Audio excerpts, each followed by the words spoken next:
wonderful people. I am currently wearing my jean jacket because it is raining outside pretty hard. And my dad and I and my friend Sam are about to meet up. We are going to go see the new Spider-Man movie, and this video in particular is going to be why I believe, personally, that Spider-Man is the best Marvel superhero, at least through my eyes. And I will not lie when I say a lot of my personal reasons to why I love Spider-Man is going to be in this video. I just wanted to let you guys know ahead of time, and I will be back after the movie's over. Oh my god, that was one of the best movies I have ever seen when it comes to Spider-Man. I'm gonna talk about it in my video in a little bit, but first I have got to just talk about my favorite idiot from the original Tobey Maguire movies has made an appearance, and oh my god, it just makes me laugh. This guy does nothing but make me laugh, and I can't think of his name right now. I will mention it later, but oh my god, I am just so happy to see him again.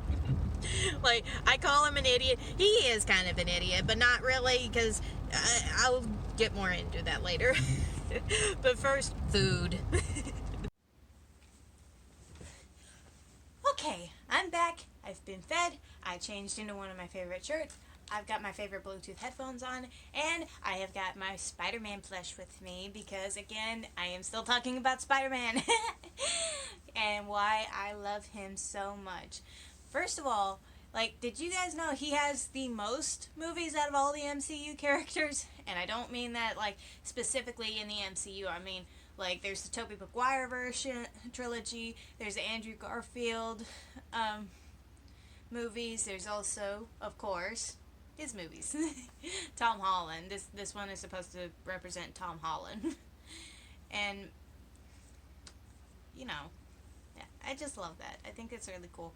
Plus, he's an American icon. If you guys watch the Super Carlin Brother videos, you know, and you've seen, like, the Spider-Man and American flag references video, you know that Spider-Man, like, kind of unintentionally became an American icon. And in every single Spider-Man movie, there is a Easter egg of the American flag.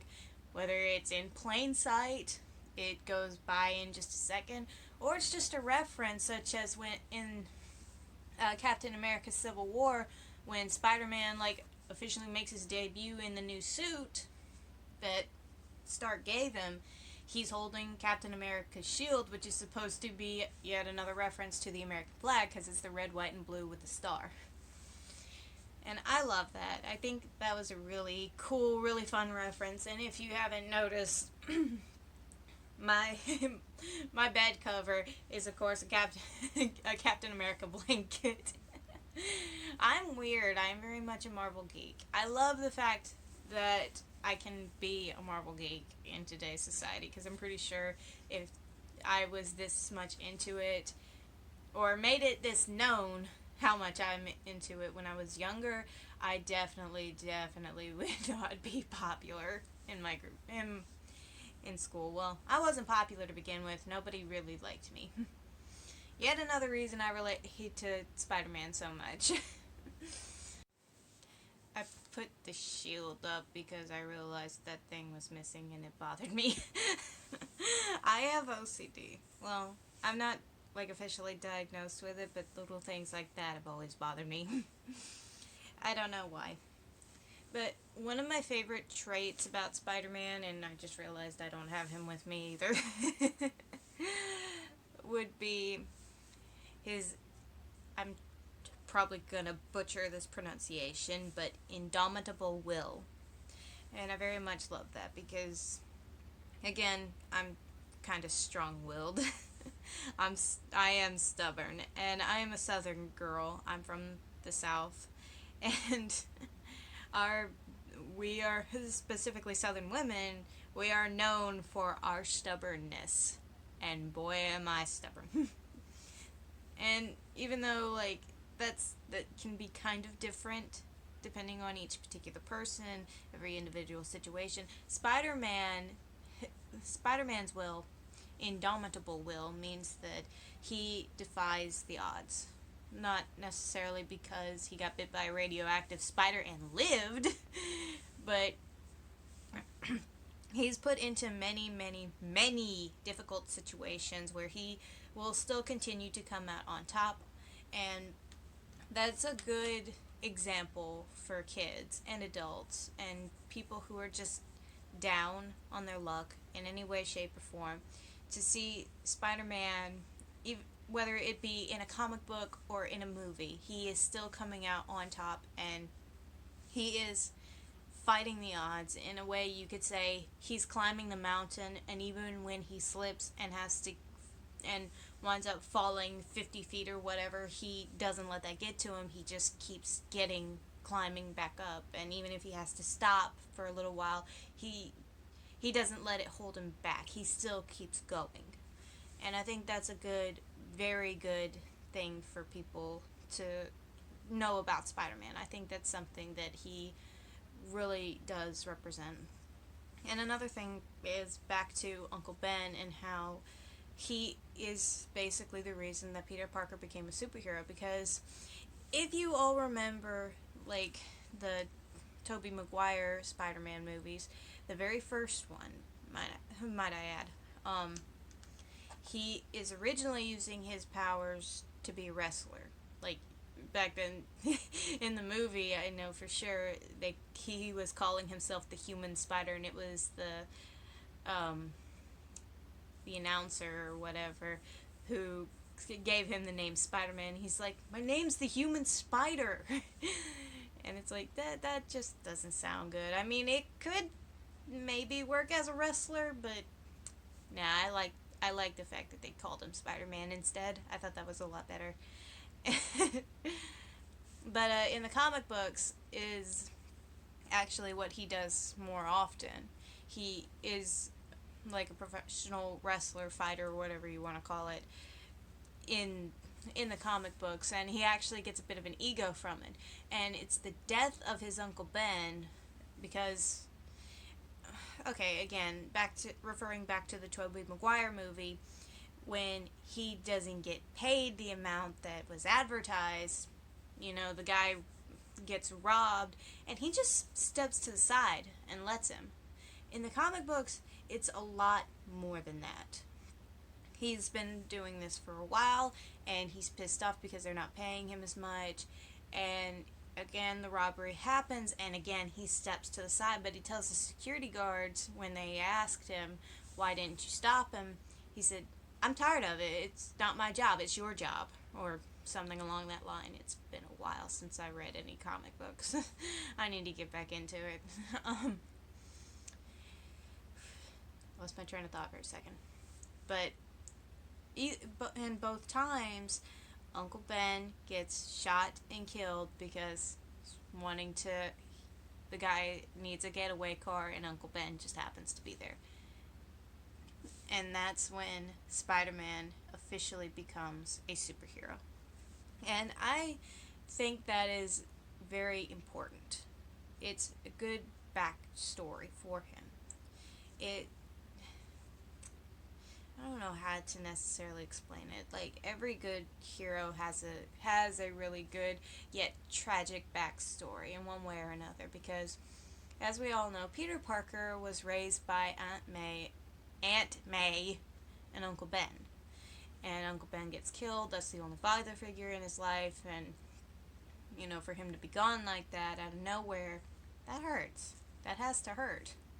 So now we get the Spider-Man. I'm sorry, I am very bad with my words. Another thing I wanted to add also is J. Jonah Jameson. And I am so happy that his character is back. I don't know why. I love this guy. He is hilarious.